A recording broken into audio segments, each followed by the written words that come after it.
Hi everyone, welcome to today's video. My name's Stephanie and today I'm going to be sharing Fauve's Van Gogh 2.0 collection. You might remember earlier in the summer I shared Fauve's Van Gogh collection, the first version, which was the brighter, more rainbow kind of palette. But as I'm sure you can tell, this 2.0 version delves into the darker, moodier sort of shades inspired by Van Gogh's works. If you haven't heard of Fauve before, I would highly recommend checking out their website because you can see each of the polishes and the specific artworks that they are inspired by. It is just so fun. This is a massive 12-piece collection and there are a lot of magnetics, a couple of new toppers, and I'm just really excited to share them with you all. So I will save more of my thoughts for the end. For now, let's just get into the swatches. The first polish we have is Inner Demons, and this is described as having an indigo base with a cobalt to violet shifting magnetic pigment and a gold to copper aurora shimmer in the background. I would say this one has a slightly jelly leaning formula, so you can see on the first coat there is a bit of sheerness, you can make out some visible nail line, but overall really great and even coverage. I personally think that this one is dark enough that it was opaque enough for me, at least on 2 coats, and since this one has a deep indigo base, I feel like in most lighting it can look like it has a black base, but that cobalt blue magnetic shimmer is so vibrant. Next we have Asylum, which is described as a teal jelly base with a violet to blue to red magnetic shimmer, a purple to pink to red aurora shimmer, and silver reflective glitter. I would say this is very similar to the last polish where it's more of a jelly base, so you can see just how sheer and squishy it is, especially on the first coat here. You also get the most of that teal jelly base color, but on the second coat, I feel like it's a lot harder to tell that it's teal. There's just so much of that purple violet kind of magnetic shimmer and background shimmer that it just kind of covers up the teal, except for the very tips of my nail where you can see a little bit of that squishiness coming through. I also thought that this one was pretty dark, so I found it opaque enough for me on 2 coats. I imagine doing a third would just deepen the color even further and again make it look black in most lighting, but the magnetic shimmer is still so glowy. The next magnetic we have is called Starry Night, and this is an indigo base with a blend of 3 magnetic pigments, offering a silver and icy blue magnetic with gold to green to aqua to blue shifting flakies and a dainty hollow. I was pretty surprised to read this had a blend of 3 different magnetic shimmers just because it looks like a silver to me. Maybe I see that hint of blue, but I just would have guessed it was from the indigo base kind of tinting it. Either way, it is a stunning shade. I love the color of this one, the magnetic shimmer, the flakies, they're all just so beautiful. This one had another jelly leaning formula that I found opaque enough for me in 2 coats. Next we have one of the first shimmers in the collection. It's called Hallucination, and it's described as an indigo base with a gold to copper aurora shimmer. Even though it's described as indigo, I definitely think it's very much on the purple side, like a blue toned purple. It had a really smooth, easy formula that was just very easy to work with, very even coverage, just pretty sheer, I would say, on the first coat, and even on the second you can still see some visible nail line, but the shimmer in this is just incredibly glowy that I feel like it distracts a lot from it. Next we have Moonlit, and this one is described as having a blend of silver and pastel aqua magnetic pigments, various color shifting iridescent flakies, and an aqua to violet to indigo shimmer. From the bottle, I thought it had a soft gray kind of color, so I applied it on its own and was surprised to see just how sheer it was on the first coat. So I will be showing this as a topper over black in just a minute, but for now we're building this up in 3 coats in the cat eye effect. It does have a great formula, so I definitely think you could wear this on its own if you really wanted to, but even in 3 coats, while the base does get a little bit more gray, you do still see a decent amount of nail line. So I really love this one in 1 coat over black. It especially made the aqua shimmer in the background pop out so beautifully, but I did also enjoy this with the velvet effect. Just pulling that silver shimmer to the front just made it so glowy. Up next we have Sunflowers, and this is described as a yellow ochre polish with a red to orange aurora shimmer. This one had a stunning formula. It just applied itself and was so incredibly even, though as I'm sure you can tell, it is on the sheer side, almost like a jelly kind of polish. So I will be building this up in 3 coats, but spoiler alert, you are still going to see some visible nail line. So if that does bother you, I would recommend using a blurring base for this one, or just layering it over another yellow, but the base color is definitely really beautiful. It's just a perfect sunflower yellow. Next is our last magnetic in the collection, and it's called Cypress. It's described as having an olive jelly base with an ochre to gold to green magnetic pigment, green to gold shifting shimmer, and a green to gold to aqua iridescent flaky. This basically had the same formula as the other magnetics in the collection, where it was very easy to work with, very even coverage, just a bit sheer on the first coat because it does lean a little bit more on the jelly side, but it is very pigmented, so I found it opaque enough for me in 2 coats. But of course, depending on your preference, this could easily be a 3rd coater for you, especially if you have longer nails or if you just prefer doing thinner coats. Next we have the one thermal in the collection, and it's called Nightfall. It's described as being a blue to black jelly thermal, transitioning from blue in the warm state as seen here and in the bottle to black in the cold state, which you'll see in a minute. And it's also packed with aqua blue flakies, blue reflective glitter, and a dainty hollow. And while it's not in the description, I do also very clearly see these additional matte black flakies as well. So as I mentioned, this one has a jelly base, so it is going to be on the sheer side, especially on the first coat, but it built up surprisingly well in just 2. It is super packed with all of those flakies and glitter, so I think that's what helps obscure the visible nail line. Overall, I found the formula easy to work with, but again, because there are so many flakies and some of them are on the larger side, you might need to do some manipulation. Next we have Over the Rhône, which is a cobalt base with various color shifting flakies, blue and green metallic shreds, and a dainty hollow. Personally, I don't agree with calling this a cobalt because you'll see that in just a minute. I would say that this is a little bit more green leaning, but definitely not a teal either. I just don't know what shade of blue that is, if it's cerulean or something else, but either way, it is absolutely stunning, so incredibly sparkly with another beautiful formula. It is a little bit on the jelly side, but I think it built up beautifully in just 2 coats. The last polish in the collection is Melancholy, and this is described as a cobalt jelly with blue to violet aurora shimmer and microflakes. So this is what I would consider a very true cobalt blue. It is so stunning and so vibrant. As you can see though, this does have another jelly leaning base, so it is going to be a bit sheer on that first coat, but like most of the other shades, I found that it built up surprisingly well in just 2 coats. It just evened it out so nicely and intensified the gorgeous glow, but you definitely still can see some visible nail line, especially in more extreme angles of light. So doing a 3rd coat does help obscure that even more, but I wouldn't call it 100% opaque, maybe like 98%.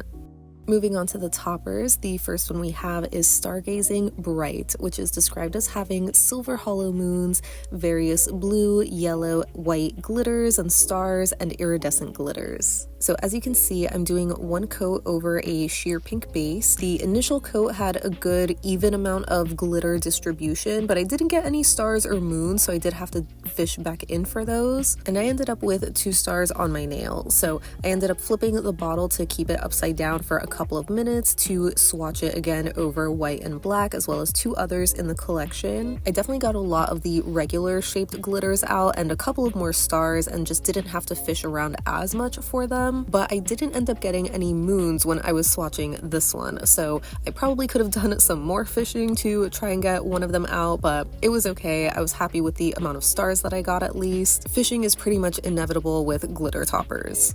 And saving the best for last, we have the regular Stargazing topper, and this one has silver hollow moons, stars, and silver hollow glitters and shreds, as well as iridescent square glitters. So I basically am applying this the same way, where I just did the initial coat without shaking it up too much, just to see how it comes out, how it applies. I got a ton of those iridescent glitters and the hollow shreds for the background, but I had to dip back in for the stars and moon. So again, fishing is just bound to happen with these types of polishes because the glitters, specifically the stars and moons, just tend to sink to the bottom. So I would highly recommend flipping the bottle upside down for a minute or two just to get some of them out. Even if you do have to fish and dab them back on, it's not super base heavy, so I found that it evened out pretty nicely. I absolutely love this topper. I think it's my favorite from the collection. So here is the first half of the collection worn as a skittle. I'm wearing 2 coats of each with the cat eye effect for the magnetics. And we have the first shimmer on my thumb here. So in direct sunlight, you obviously can tell a little bit more visible nail line. I think it's going to be most obvious in Moonlit on my pinky because again, that has a very clear to silver kind of base color. And for the darker magnetics, I think it was most obvious with Asylum on my middle finger, at least in direct sunlight. But then moving into lower lighting, that one looked so dark it looks almost black and the most full coverage. And here is the second half of the collection, again worn in 2 coats each with Cypress in the cat eye effect on my pointer finger. These also all have jelly bases, so visible nail line is going to be pretty apparent, especially in direct sunlight. I would say it's most obvious in the shades Sunflower on my thumb and Cypress, just because that one has the least amount of flakies going on. My middle 2 fingers look pretty obscured in my eyes at least, and I would say Melancholy's glow is also very distracting from visible nail line. And here's a collage of my thumb swatches so you can see the full color palette all together. I know it's very blue heavy and also with the range of darker moody blues but then brighter cobalts, but I think they all have a very distinct feel. Moving on to comparisons, we're starting with Inner Demons, and I was immediately reminded of Nouveau, which is a previous Fauve shade, as well as Mooncat's Curiosity's Trap, which I think is a little bit closer, but still not an exact dupe, because that one has a yellow magnetic shimmer instead of a background shimmer, and the shimmer colors in Nouveau are just totally different altogether, so yeah, not dupes. The only other shade I thought might be kind of similar was Sassy Sauce's A Decade of Decadence, which was from Hella Handmade, I believe, a few months ago. I thought they mainly had a similar background, but the base in Sassy Sauce is actually black and it has a blue shimmer, so it kind of has a dark blue coloring like Fauve, but the magnetic stripe is bright red instead of blue, so they're very different. Next for Asylum, I wanted to see this next to Muse, which is another Fauve magnetic, as well as Mooncat's Port 6666. Between these two, I would say that Mooncat is the closest, at least color-wise. Muse is more of a red-toned purple base with a blue magnetic pigment, while Mooncat does have a similar dark blue base with a purpley pink magnetic shimmer, but Mooncat is just overall a lot darker. Then for Starry Night, I was immediately reminded of ILNP's Shooting Star, which is another steely blue kind of magnetic. I would say that these two are the closest to being dupes that I have. To my eye, they look like they have the same kind of magnetic shimmer color, but ILNP's base color is a bit darker and it also has a pink microflake instead of blue. Next for Hallucination, I brought out Starry's The Cat's Meow and Mooncat's Take Me to Your Leader, and I'm sure you can see the difference very clearly here, but I feel like Hallucination is a perfect in-between of these shades, where at least in the bottle shot here, it looks like Starrily has the weakest shimmer, but once you do see it under more direct light, like right here, you do see the pop of copper, but it's just not as present as in Mooncat, and Starrily also has the darkest and more blue-toned base. Moving on to Moonlit, I wanted to see this next to a couple of other silvery, blue, flaky magnetics, so I pulled out Beau Reves Were All Made of Stars, which was a previous polished pickup shade, and Mooncat's Petit Mort from their Baroque collection. If anything, the Mooncat and Beau Reves are much closer to each other than they are to the Fauve, mainly because they both have a very strong aqua blue kind of shimmer going on versus the green in Moonlit, and I feel like Fauve is a little bit gray leaning, so I thought maybe I could put it next to Mooncat's Castle of Cobwebs, which is a gray base with a blue shimmer, and then layer Cirque Chemistry, which is a silver magnetic topper over that to see if I could kind of recreate it, but this was just not the right shade of gray. And then I remembered ILNP's Moonlit, which is, I would say, the closest, although it is missing the greenish aqua shimmer and microflakes in the back. But ILNP is a little bit deeper. It's most noticeable on the second coat here, and even with adding some iridescent flakies, I wouldn't say it's a successful recreation.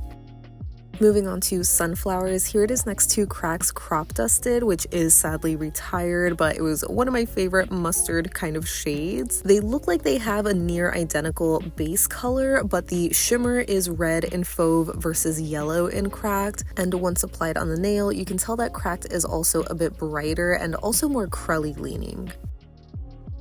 Next for Cypress, I wanted to see this next to Fauve's The Kiss and Peacock Moth, which was, I believe, from the very previous Van Gogh collection. The Kiss isn't magnetic, but I thought it had a similar olivey kind of base color, though it is kind of hard to see that underneath all of the pink shimmer and flakies in there. But if you look close enough in very specific lighting or angles, I think you can tell that they do have the same base. But again, Cypress just also has this really strong, overpowering gold magnetic shimmer, and it's overall a lot more olive leaning than Peacock Moth. And some other greens that I thought were going to be similar included Apocalypse's Endure and Survive. Even though that one's just a shimmer, it's not magnetic or anything, it's still in that sort of olive green kind of family with a gold shimmer, but the base in that one is much brighter. And I also pulled out ILNP's Frankie, which is a magnetic, but that one is overall a much brighter green, not nearly as gold as Cypress. Then for Nightfall, this one reminded me of Apocalypse's Toto. I don't think we're in Hawkins anymore because it has a very similar blue and black color scheme going on, but Apocalypse is a much tinier micro glitter as opposed to the larger flaky sizes in Fauve. So they're not dupes by any means, but they're from the same family. Next for Over the Rhône, I was immediately reminded of ILNP's Invite Only and Mooncat's When Hell Freezes Over. Again, I feel like this Fauve is kind of the perfect in-between of these two shades, where the base of the Fauve is almost the exact same to ILNP, especially in terms of color. Like if you have this ILNP, you know the color that this Fauve is. It also has really tiny micro flakes, but Fauve has larger flakies as well, which reminded me of the Mooncat. So if you did miss out on the Mooncat, I feel like this Fauve is a beautiful alternative. And then for Melancholy, you already know I had to pull out Mooncat's House of Hades, as well as Starry's Oceanic Moonlight, which is a magnetic, but I am going to be showing it unmagnetized since it does still have a very strong cobalt blue shimmer. Mooncat is technically a micro flaky as opposed to a shimmer, so you can kind of see it's a bit more sparse than Melancholy, but I would say the bigger difference is the base color, where it's a deeper indigo as opposed to the cobalt of Fauve. So I would say that Starrily is closer, it's just not as glowy, or maybe the base is just a little too dark. And lastly for Melancholy, I figured I could also show it next to Crack's Nuclear Coolant, since that one is also a vibrant blue shimmer. They might look the same here in the bottle shop, but there is a very clear difference in real life and also on the nail, so I wouldn't call these dupes. Cracked is bright, but it's not as glowy as Fauve. And lastly for Stargazing, you probably already saw this comparison last week, but here it is again next to Holo Taco's Shooting Star Taco, since it also has these star holographic glitters as well as a dainty hollow glitter throughout. So while it's missing the moons and iridescent glitters, I figured I could layer Mooncaf's Foxfire on top to add that in, but it's more green than blue, so not exactly a successful recreation. So that wraps up Fauve's Van Gogh 2.0 collection. As always, I would love to know your thoughts on this upcoming release because I just thought it is so beautifully executed. I feel like I have said this with previous Fauve collection reviews before, where I know the bigger size collections can definitely be intimidating, but I love that Jess just fully leans into the inspirations and creates as many polishes as she can. Obviously, I don't think anyone is out there really collecting full-size collections these days. So it's just nice having the option depending on what your color preferences are or your finish preferences are. Granted, a lot of these are pretty similar, being blues and magnetics, but there's like subtle differences there that I think can be really appreciated. So overall, I thought this was a beautiful, moody collection, perfectly nailed the inspiration, which is expected with Fauve. I think I would say that Stargazing is my favorite from the collection, which I don't know if that's fair or not considering it's just a topper, it's not like a full polish, but it is just so stunning. In a way, it kind of reminds me of the Butterfly Garden topper with the Impressionism collection from spring, where, overall the whole collection is beautiful, but there's just something extra special about the topper. And I'm not even like a big topper lover, but these from Fauve have just been so beautiful. As you saw though, the polishes across the board were just so stunning as well in terms of their formula, their application. So I would love to know which ones were your favorites and if you plan on picking any of them up. I'm not sure if I mentioned this in the intro, I don't think I did, but these are going to be launching on Saturday. And if you haven't shopped from Fauve before, they usually do pre-orders, but I'm sure there is going to be that information on the website. So I would just double check to see what her turnaround time is, because if I remember correctly, a few of her collections in the past were full pre-orders and they would have maybe like a 4 to 6 week turnaround time. So, just putting that out there, make sure you double check the website for the specifics. And if anything, I should also have that information in the description box as well. So hopefully you enjoyed this collection and my review of it as much as I did. Again, I would love to hear your thoughts down below so we can chat about it. But thank you so much for hanging out with me today. I hope you have a great rest of your day and I'll see you in the next one. Bye.